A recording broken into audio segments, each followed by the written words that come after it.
welcome to Inside the Pulse. Hi, I'm so excited. So they say that there's a conversation that happens between the artist and the world anytime you create a piece. What's that conversation that's happening right now for you? Authenticity. I like to show up as myself through my work. That way it can inspire other people to show up as themselves. I used to have a very difficult time expressing what I wanted to say, and that all just fell into me not knowing who I was. So the more that I began to create, the more I began to find myself and show up as myself, and that's what I like to do in my art. So what's your age? I'm 27. 27. So when did that start to happen for you, where you started to feel like that connection to yourself? A little bit after the pandemic is when I started creating. It was a very weird time. We had so much time, and I was like, what am I supposed to do with all this time? So I began to create. Through creating, it had helped me with grief. Dealing with the family loss was like very heavy during that time, and that took a big part of me. So it's like you have the pandemic and then you lose a parental figure. It's heavy. So I began to create. And through creating, I've painted my family portraiture. And then I began to be like, oh, this is what I'm saying. This is what I'm trying to do. I'm healing myself. It's so powerful. And, I always say that we don't lose family. There's a different connection that develops. Absolutely. Because we're connected before we enter this world. Yes. We're connected in this world. Yes. And then we're connected beyond this world. It's an eternal connection. Yes. And I think for me, when I experienced, my mother transitioning, it was something that nobody can emotionally, physically, mentally prepare you for. Yeah. But I think that it brings you closer to not only to them, but to yourself in a way that you've never experienced before. Because essentially what happens is you mourn their transition, but you also mourn who you used to be. Yes. That's real.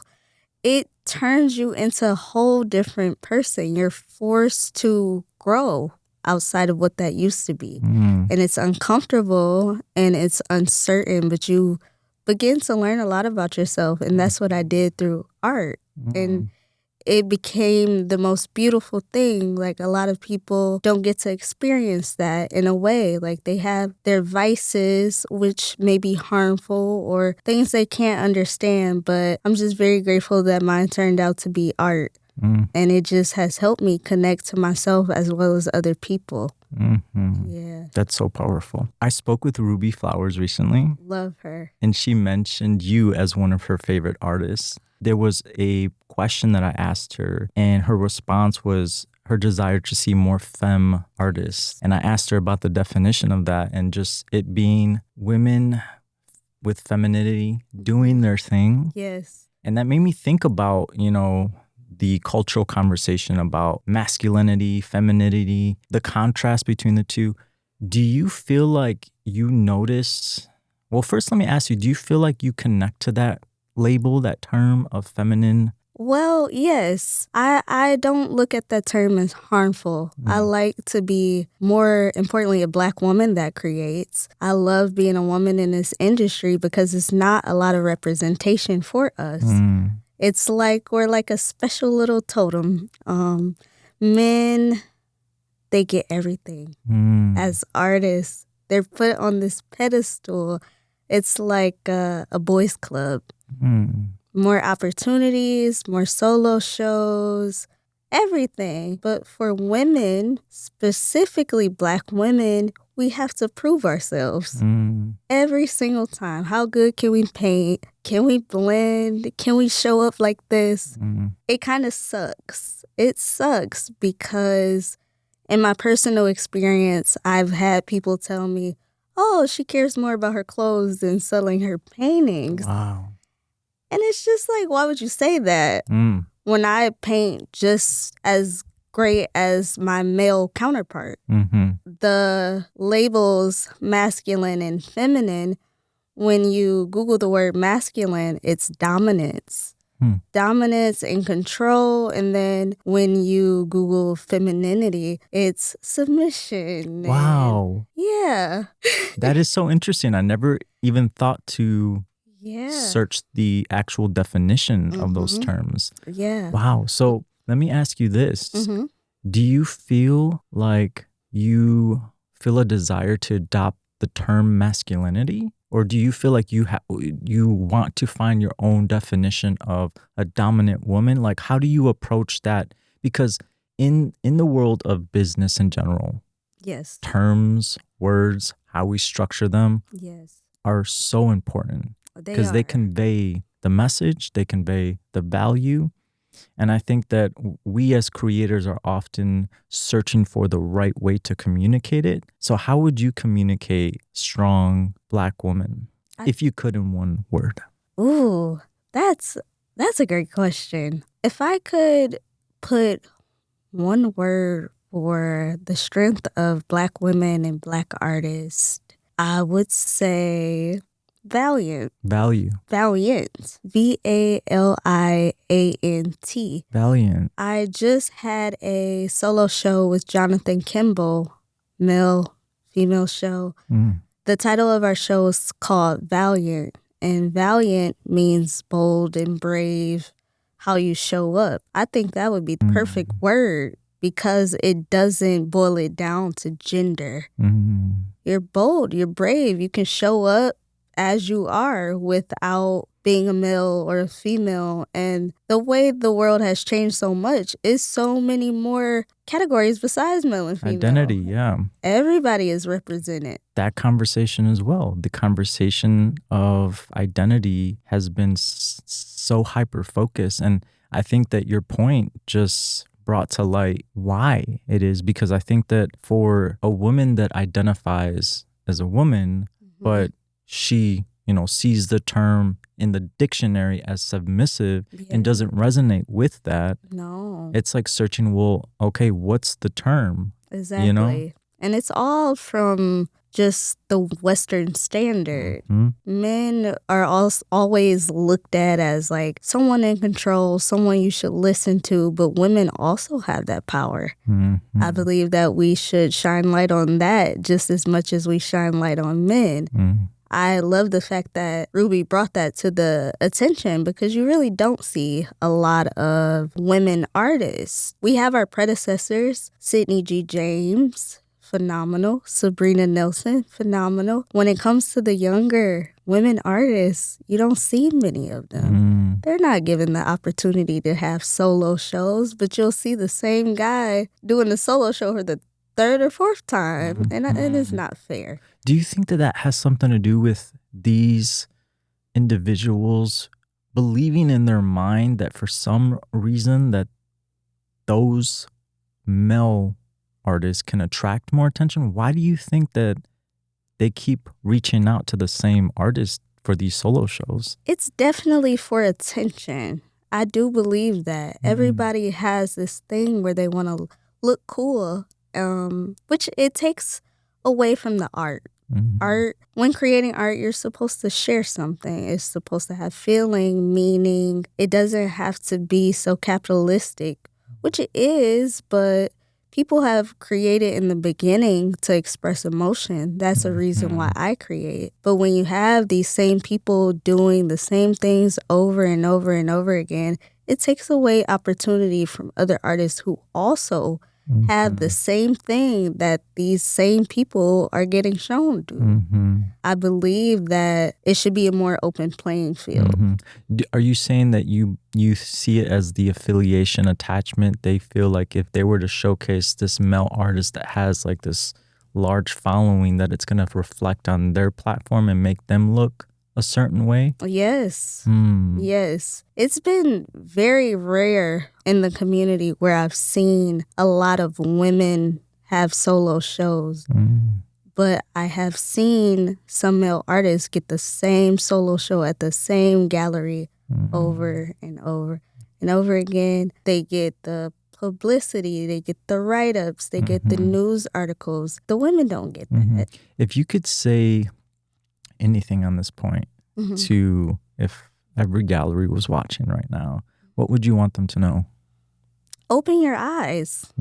Open your eyes. It's so much talent in this city besides the same thing. Open your mind. Connect with more artists. If you're connecting with the same artists over and over and over again, it limits you, and it also makes the artists out there feel like they don't have the potential. As I've talked to many young artists, and they're like, oh, what do I have to do to like get a solo show, or what do I have to do this? And I tell them to be themselves. For me, it was extremely hard. I've been painting for 4 years, and you hear people like, oh, your art is so good, your art is so good, your art is so good. When's the solo? I don't know. But I just have to work. I don't get it as easy as a guy that just made look cute and cool. So to the galleries, open your eyes. Connect authentically with the artists. There's so many out here. Don't look at these artists as capitalistic value. Look at them as human beings trying to make a difference in the world with their art. That's so powerful. And also, too, I think that it's important to understand that these women, I mean, that surprises me to hear that, honestly, Miriam, because I think that, you know, I've met so many female gallery directors. Yeah. I've met so many gallery owners that are female. And it's like, you would think for some people from the outside looking in, they may say, well, why do you need galleries? Why don't you do it yourself? And it's easier said than done, because it's like you have to find the space. It costs a ton of money. It's like, yes, women can do it. Yes. But it's like, I think the point is asking for an equilibrium, like an equal playing field. Absolutely. Because the support matters. It does. It does. For every gallery, it's like 1 female artist to like 4 male artists. It's like male, male, male. And it's crazy because there's more women in the world than there are men. Have you noticed that? So are you a self-taught artist or a trained artist? Okay. So then when you go to, have you ever been to the Breakfast Club, the Detroit? Yes. Okay. When you go to one of those types of venues, do you notice more male artists in the room than female artists? Sometimes I believe, it's been a while since I've been, but it was a lot of female artists, but I do initially see more males. I do. And all talented guys. The women are talented too. But the men of the Breakfast Club, they get the opportunity. And you know why I asked that question? Because it makes me think about the point. Like, I've heard growing up that, you know, there's more men in tech, there's more men in marketing, there's more men, you know? Yeah. And I think that it almost makes you ask the question, why? And why is it because women are felt or made to feel suppressed, or are women felt to feel like they're not enough, or you know what I mean? Because I think that for men, being in the male body, they don't take themselves and put themselves in that, you know, position or the shoes, and understand what women are experiencing on a daily basis. I just had I saw a clip sent to me, and it was interesting because there was a panel. It was like a group of actors that were promoting a film, and they were with a talk show host, and the question came up about, like, do you like security going to your car?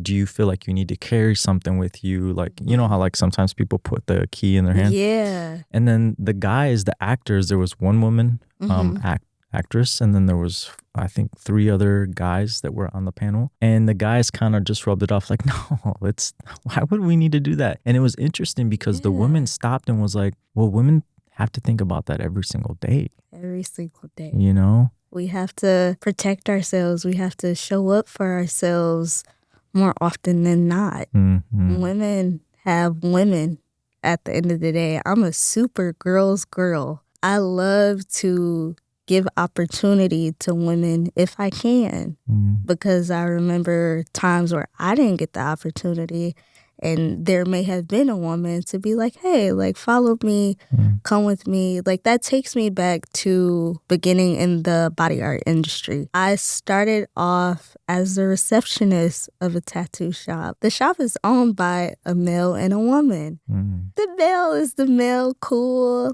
like this, I'm running the business, I'm gonna be quiet. And then Chrissy is her name, she's the other owner. She's like, good morning, did you eat? How are you feeling? Like, motherly, really showing up for me. How are you feeling today? Well, this is what we're gonna do. Look at the emails, do, like just running it. Hands on. And she's taught me everything about being badass and being a woman in this industry. Because I started art at, I want to say I was 22. 22 going on 23. And now 27, I'll be 28 this year. That's a long time. And this industry is beautiful. It's so many beautiful things about being an artist, but you have to stay on your toes, keep your head on a swivel, and have yourself at the end of it, especially as a woman.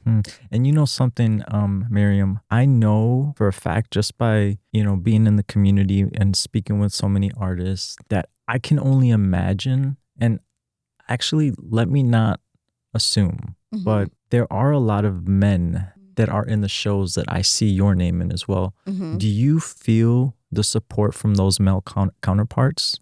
At times. I think sometimes I honestly feel like when you are a woman that paints as well as I do in this industry, it becomes competitive, which isn't the best feeling because you are my equal. We're creating and growing together. I don't see you as less. Yeah. What makes it feel competitive for you? The lack of support. I support artists very heavily. I buy the flowers, I clap for them, I share. And it takes them a lot to do that sometimes. And I don't understand that. It should never be that way because a lot of these artists I started with, we grew together. And the way I can get flowers and give verbal flowers, physical flowers, tell everybody about your art, I've noticed it was a decline for whatever reason. But it just happens as you get better as an artist. You become one with yourself. You get grounded and people don't understand it the same way. And that's just what I charge it to. If I don't have the support, I was never meant to have the support from them in the first place. But it'll never be any hard feelings because at the end of it, I'm still going to be a woman in this game. And that's another issue in itself too. People see being an artist as a sport or a game or like this is a rap game. We're artists. We were the weird kids. We were the weird kids that everybody bullied and talked about. Why are we competing? That makes no sense at all. Like, show love in the arts, in this community. I think that's what community is about. I would never try to compete with the artists because that's just not in my vicinity to do so. We have something to do here. We were put on this world to get this art out and inspire and influence. I'll never go tit for tat ever. So yeah, it's interesting to say the least, but I'll never stop clapping for those artists because I wish them well, genuinely. So if you could say one thing to your male counterparts, what would you want to say to them? If I could say anything, I would say you can't compete with me because I don't care. It will never be a competition. I wish you well. I want you to do good art. I want you to inspire. But me, as a woman in this industry, you either can love me out loud like you love your other male counterparts out loud. You give me the same respect or we won't have a conversation. What does that look like? Supporting the other... I mean, it's so... Like, what actionable steps can they do to show more support to female artists? Showing up authentically. Showing up, having honest conversations with me. Just showing me that you're there. It's not hard to be proactive in another artist's life. Just show up. I will never compete with you. I'll still clap for you.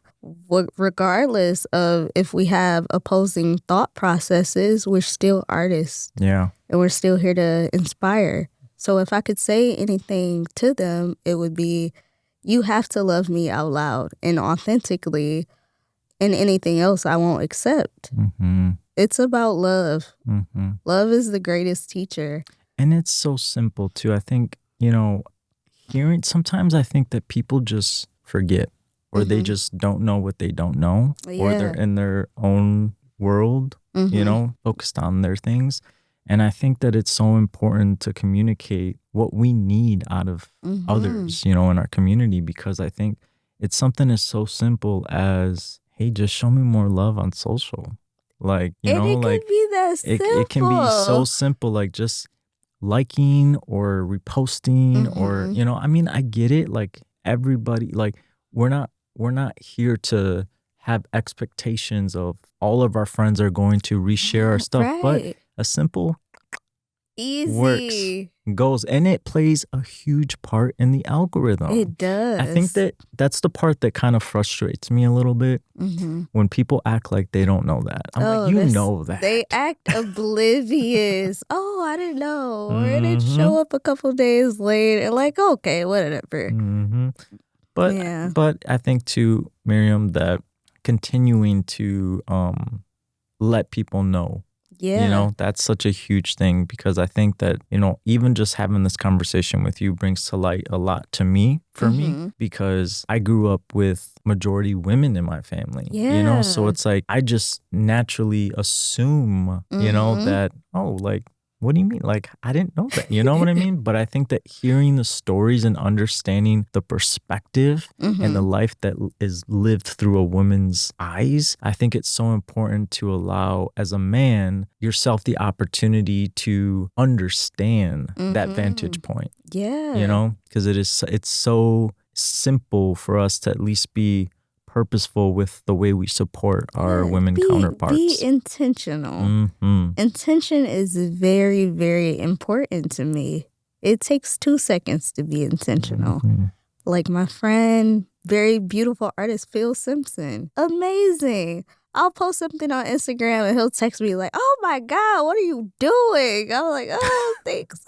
That's so cool. And that's so simple. Cool, because it's that simple. Someone like Phil is doing, like, he's always doing something, and he's always in motion, and I think for him, having such a busy schedule and being able to just, reaching out directly it feels good. It feels good.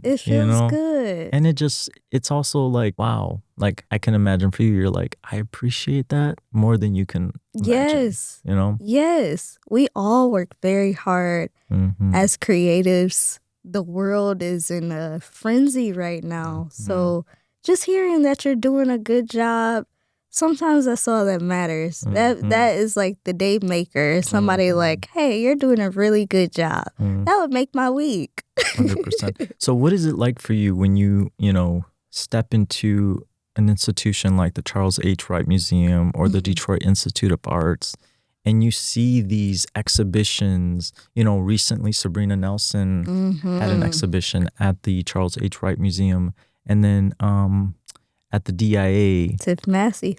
What's that like for you? What do you feel when you go and you step into that room? Like, what goes through your mind? Like, what emotions do you feel? I feel like the possibilities are limitless. When I see women like that can do that, Tiff Massey at the DIA with grand scales of work, big work. The biggest works in the DIA so incredible. Are Tiff Massey's. That tells me that Black women are allowed to take up space. We are allowed to take up space.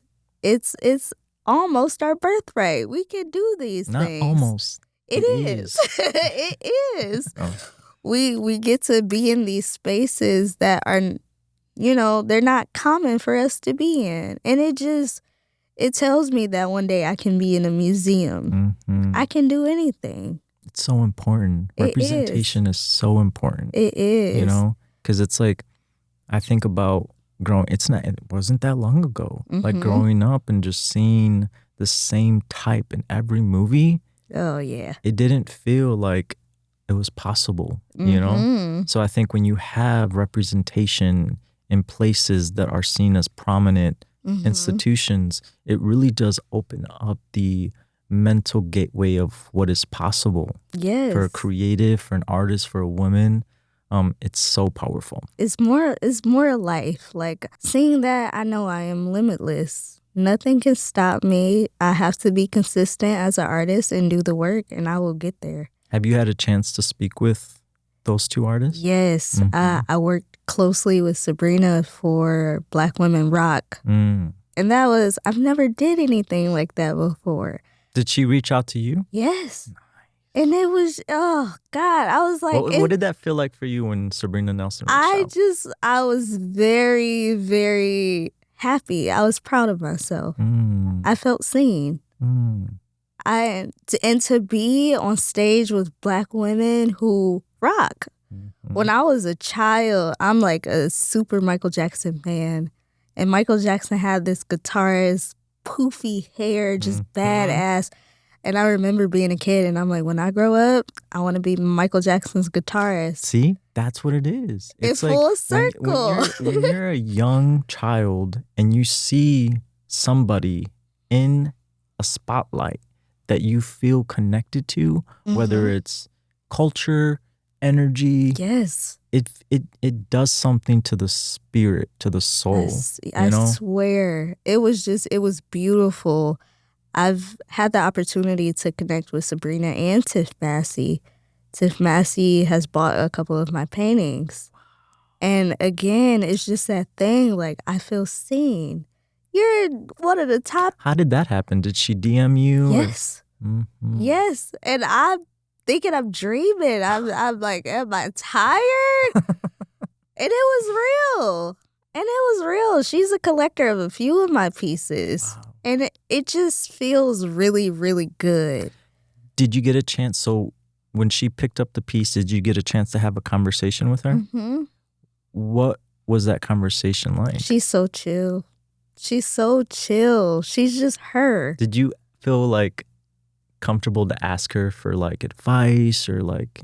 Yeah. But with those things, it's like, I know as an artist, your work schedule is crazy. So you probably don't want to be like, well, I don't want to hit you with 1,000 questions right now, but thank you for sharing space with me. I'm all about gratitude. So if you're just in the same space as me, that is enough. And we could talk about something as simple as the weather if that's what you need.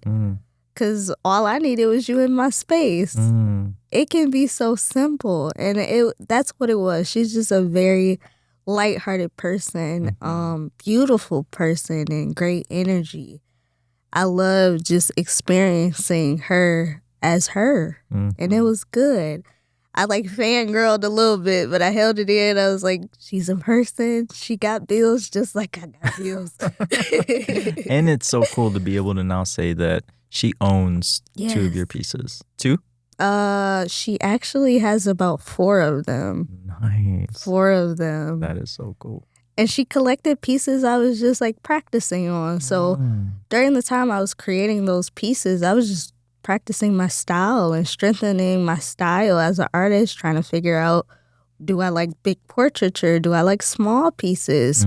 So a lot of the work that she has for me is studies.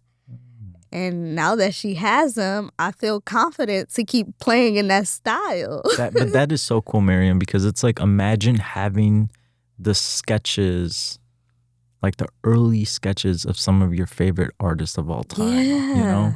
It's like 100, 200 years from now, those pieces are going to be so powerful. Yes. For people, you can only imagine seeing a glass case at a museum and it's like the early piece, early original pieces. So I think it's so cool that somebody at her caliber and her level recognizes that in another creative and another woman. Yes. And doesn't feel like threatened or intimidated, but sees it as like, I get to help lift up and also get to help support. And it feels so good. Yeah. It feels so good. I'm inspired by the women in this industry, especially my predecessors, and not even just like fine artists, but filmmakers, musicians. I get inspiration from so many artists in the city. That is crazy. Who are some of your favorite artists right now? In the city right now, Ooh, I want to say 100. If you could say one, well, actually, let's just keep it on the women. Okay. Let's say two female artists Okay. that are on the rise, Okay. and two female artists that you have been following their career for some time. Okay, so I would start off by saying Micah Ross. She is a phenomenal color pencil artist. She also dabbles in painting, and she's a teacher. Crazy artist. Her work is honestly the best thing I've seen. Let's see, two, I would say, I want to say her name is Carrington Bourne. Beautiful work. You found her on Instagram? Yeah, we connected at the Breakfast Club. She's a new and emerging artist. I really, really love seeing her work. It's really good. Her use of color. I love it. 3, let me see. Who is 3? If I could say somebody, this would probably be somebody in film, but her name is Kyla Pollard. And she is a Chicago native who just moved here. What type of film? She does like short films about family, community, and really getting that message across. Sometimes it can be a little political, but I think she hits the message perfectly. And she moved here maybe 5 months ago. Beautiful work. How'd you guys connect? She came to one of my shows. She came to one of my shows. And you kind of can get that feeling that somebody's an artist. I'm like, you look like you do something. Creative. And she laughed, and she's like, I do something. And I do it. I was like, I do it. And lastly, shout out to Ruby Flowers. Absolutely. Ruby is a very beautiful spirit and a one of one. I have loved witnessing her growth. I seen her when she first showed her very first painting at the Breakfast Club. And then she had a solo show. And then she was on stage with me at Black Women Rock. I love sharing space with Ruby, and she's a beautiful musician. And she's just badass to the touch. She's so authentic. Yes. She knows exactly who she is in this world, and we need more people like that. So yeah, those are my 4. That's so cool. If I had to add a bonus, Chrissy. Kristen Woodhouse, people know her as Chrissy the Butcher. She has been a tattoo artist for 16 years, owner of a tattoo shop for 9 years, and has just been dominating the game. And she is also my bestest friend. It's just beautiful. It's beautiful what she does, and she has taught me a lot about myself. And just seeing her grow, she's been in Michigan Chronicle. She's been on Beyonce's website. Like one day I'm going to make it to Beyonce's website. That's so but cool. Chrissy, yes. What's her last name? Kristen Woodhouse. She's the owner of Bloodline Dynasty, the tattoo shop I work at. Speaking of tattoos. Yes. So you are a body artist as well. I want to kind of get your perspective on, because the idea of creating work on canvas, it's typically going to end up in a gallery, in a collection. So you often don't have that opportunity to be in the room anytime somebody receives what you create and kind of experience their emotions in real time. But when you're, whether it's a stylist, a barber, a tattoo artist, or in your case, you do body piercing, you have that moment in time where you're having a conversation about why this piece or why this art is going onto the body. What is that like for you as an artist? And do you notice the difference? Do you feel it like there's a different level of appreciation or a different type of appreciation? It's a different level of intimacy. Definitely. When I'm piercing somebody, they're nervous. I talk them through everything. Like, I'm going to start off by cleaning. I'm going to mark the dot here.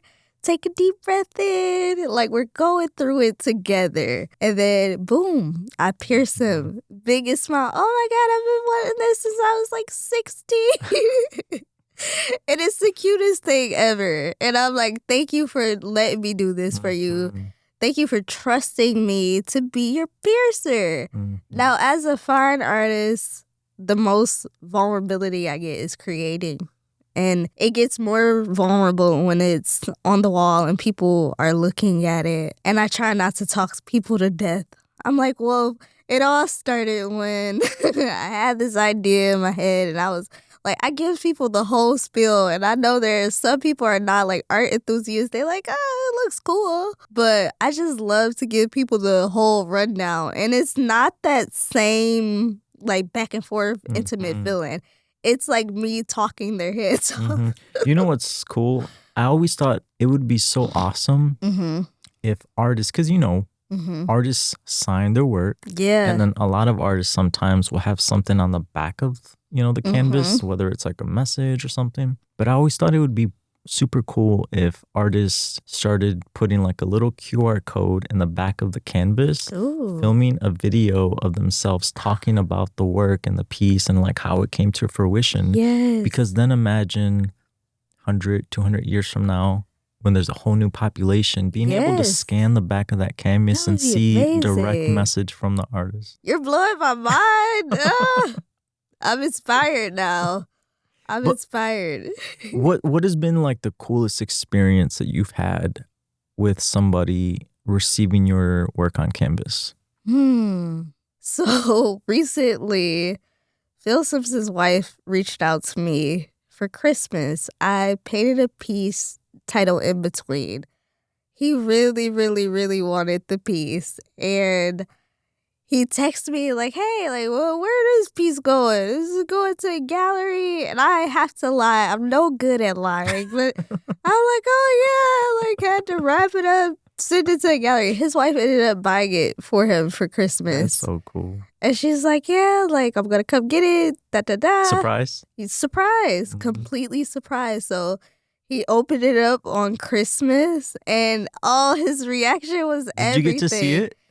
His wife sent me a video. That is so cool. It was the purest Oh my gosh, thing. Miriam. Like, I hope you save that somewhere special. Yes. Because it's something that I think that like a decade from now, as you develop in your career and like, all these amazing things are going to continue to happen for you, like being able to reflect a decade ago on that moment is going to be so special. That's the reason I do this, is just to get those reactions. It feels good that people enjoy my art. It feels good when people see my art 100%. and they can see them. I sent Joe Cashish, because he did a portrait of our mother, and I presented it to my sister on her the night before her wedding. Because her sisters walked down the aisle with the portrait. Yeah. So being able to share that with Joe was just special for me. So I can only imagine as an artist what it's like to feel. It feels so good. It feels so good. I'm like so sensitive too. Like I would have been crying. So if you can have a conversation with one artist here in the world or transitioned, what would be one question that you would ask, and who? If I could have a conversation with any artist, it would probably be, this is going to sound so funny, but I'm going to say Michael Jackson. That doesn't sound funny to me at all. Michael Jackson, because Michael Jackson was actually a fine artist, very good at drawing. It was so many calibers to the music, to the visuals, to the actual art. I would ask him, how did he do it all? How did he do it all? Through the pressure, through the finding himself, through figuring out what pathway to go. How? Staying true to yourself. Oh, yeah. How? Like from the brink of being a child to adulthood. Just like how? How did you keep going for so many years? And it's interesting because I recently saw a concert of his on YouTube, and this was probably maybe 5-7 years before he had transitioned, and he was performing.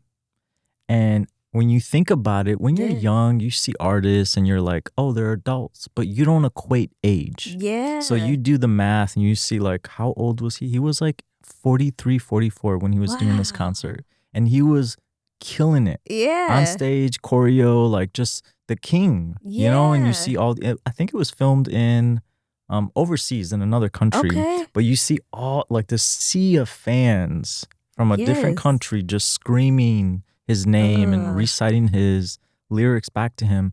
And at 44, Yeah. doing that, it really did put into perspective, you know, for me, because I think for a lot of people, as you age, you start to have this unique relationship with age. And because a lot of, I don't know why society puts such a youth on a pedestal. Yeah. And I really think it should be the opposite. Like, you have to be excited about age. You have to be acknowledging the fact that as you age and you develop, so much more comes with that. I swear. You know?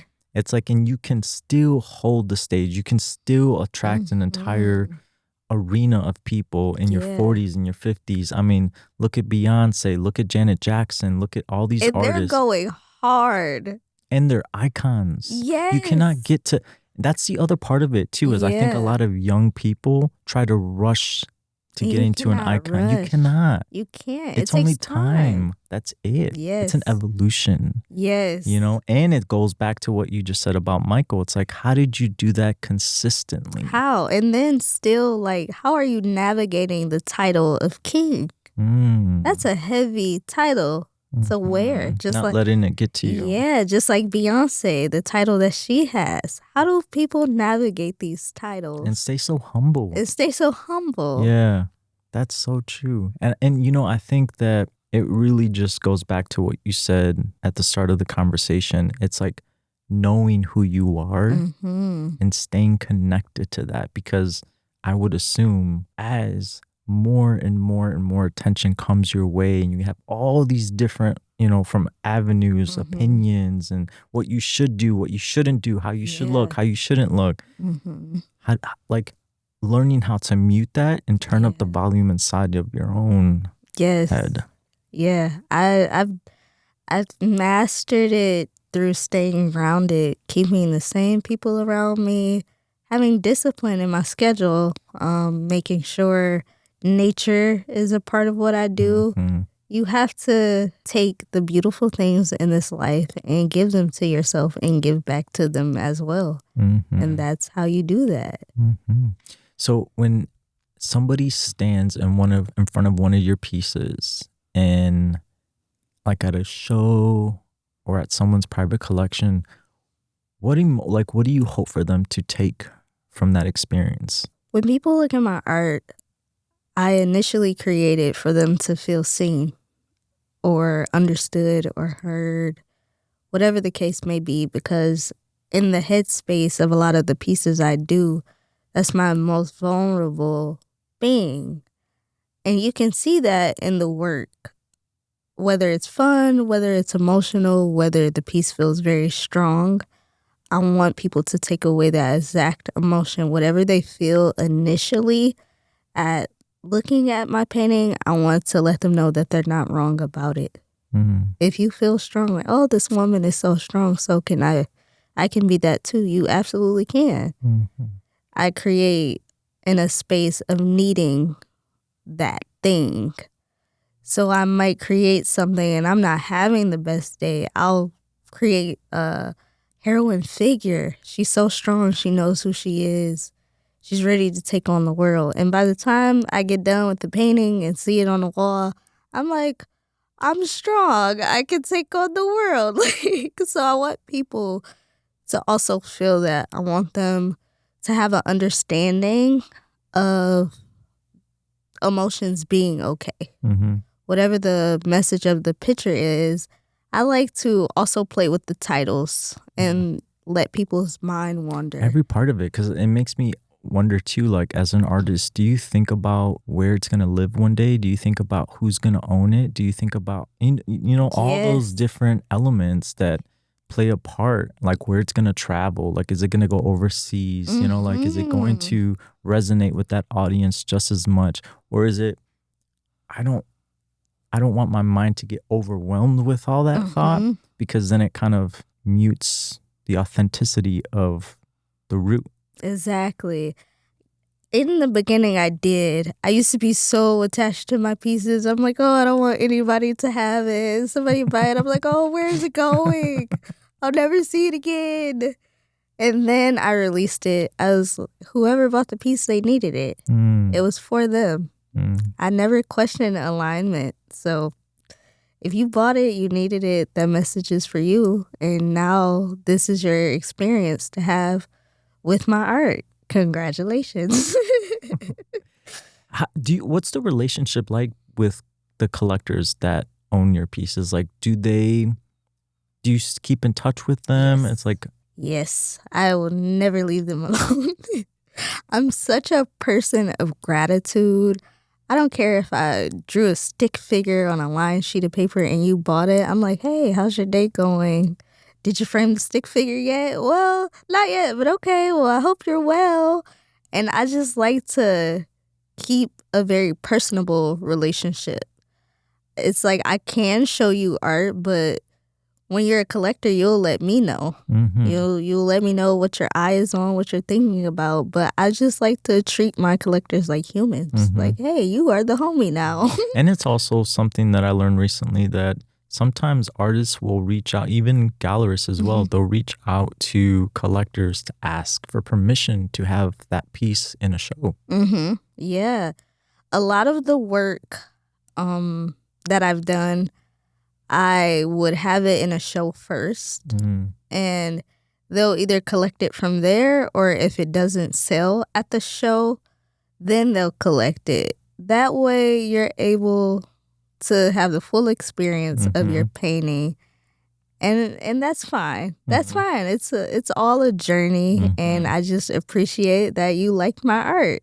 Have you had any of your purchase pieces in a show yet, or do you like to approach your exhibitions, because you have a solo exhibition coming up at Playground Detroit? In my mind, I kind of see it as it's an opportunity for more of your work to go into the world. Yes. But I would this is a question to you.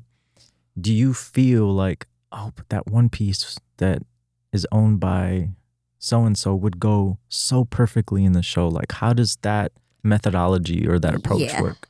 I actually, so with preparing for Noir Star, that's the title of the solo show, I'm painting and I thought about one piece, and I literally just gave it to the collector maybe last month. And as I'm painting, I'm like, ooh, that would have looked so good. Have you considered reaching out? Me, everything is so like spiritual. I'm like, it served its purpose, so I'm not gonna bring it back out.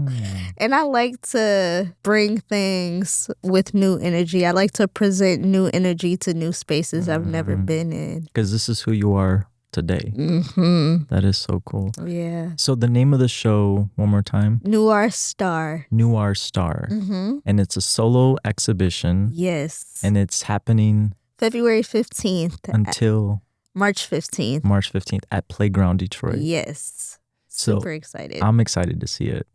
So what is next for Miriam other than the solo exhibition?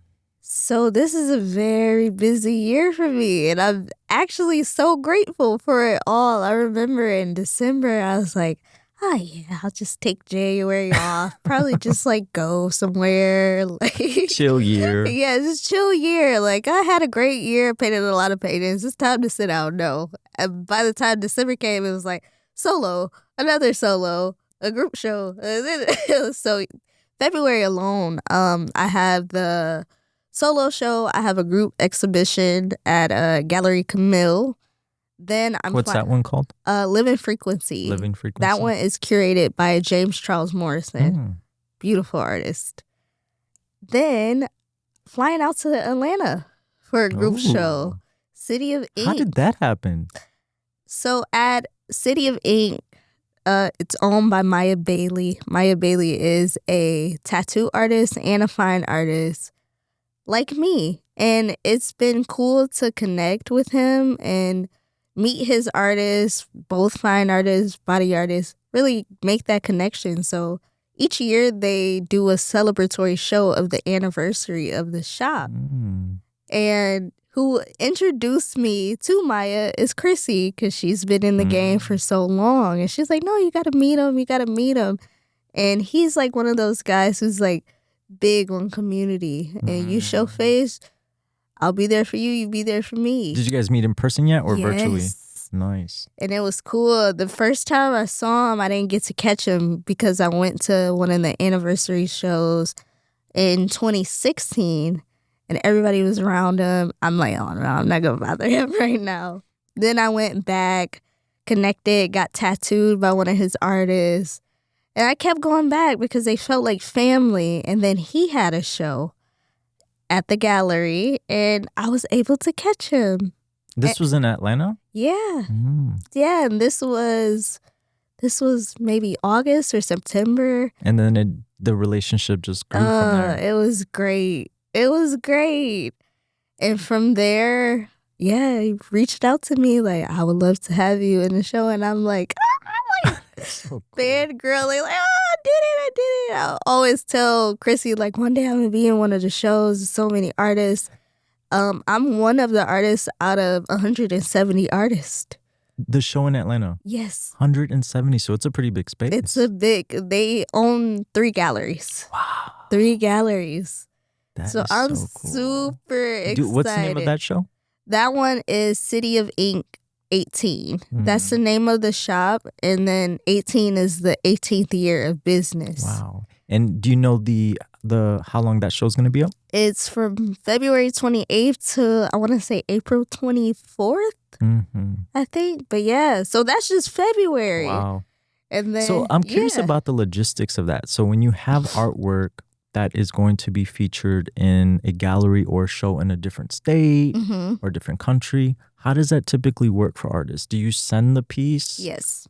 So I'll be mailing the piece off by next week. It's just been crazy. I've been creating for everything, and I'm not mad at it. God did. Are you going to the show? I am. Oh, awesome. I have to show face. Yeah. So yeah, that's February. March, I'll be doing a show at the Love Building. Oh, nice. Group exhibition. And then I'll also be live painting at the Charles H. Wright Museum. That is so awesome, Miriam. Thank you. I'm so excited for you. Thank There's so you. like I have a feeling that this year is going to be such an incredible year for you that is going to just amplify your career. Thank you so much. I want to ask you too, what is something that you want to put into the universe that you want to see come to fruition? Total peace. I'm such a divine spirit. I love peace in every caliber of my being, regardless if I have to do 50-11 shows. I need to be peaceful in all of it. So total peace in everything. That's beautiful. And I want to say, a part of me kind of feels like the question that you would have asked Michael, you're living out. You know, because you are, you project peace, and you just have this natural, like, authentic, calm energy about you with so much going on.